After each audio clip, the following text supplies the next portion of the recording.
අනුරාධපුර රාජකීය නගරයේ නැගෙනහිරින් වූ නන්දන උයනේ ක්‍රිස්තු වර්ෂ 269 දී රජ පැමිණි මහසෙන් රජු විසින් ගොඩනැංවූ මේ මහා දාගැල ලොව විශාලත්වයෙන් තුන්වැනි ස්ථානය ගන්නා වූ ගඩොල් ඉදිකිරීමයි.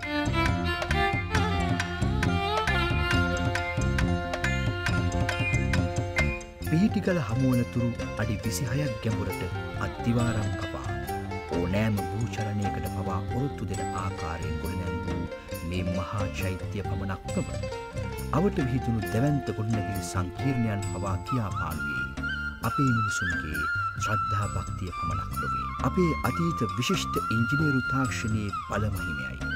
ජේතවනාරාමයේ කේන්ද්‍ර කොටගෙන මහා විද්‍යා ප්‍රබෝධයක් එදවස ඇරඹුණ වග අපේ අතීත පුරාවත හෙළිදරව් කරනවා.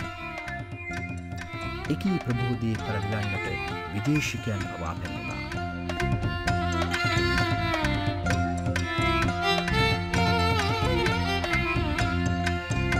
මෑතක ප්‍රතිසංස්කරණය වූ ජේතවනාරාමය කුරිරු ත්‍රස්තවාදයෙන් රටමුදාගත් පසු එළැඹි පළමු පොසොන් පෝදා ජනාධිපති මහින්ද රාජපක්ෂ මැතිතුමන් අතින් ජනතා පූජෝපහාරය සඳහා යළි විවෘත කෙරුණා.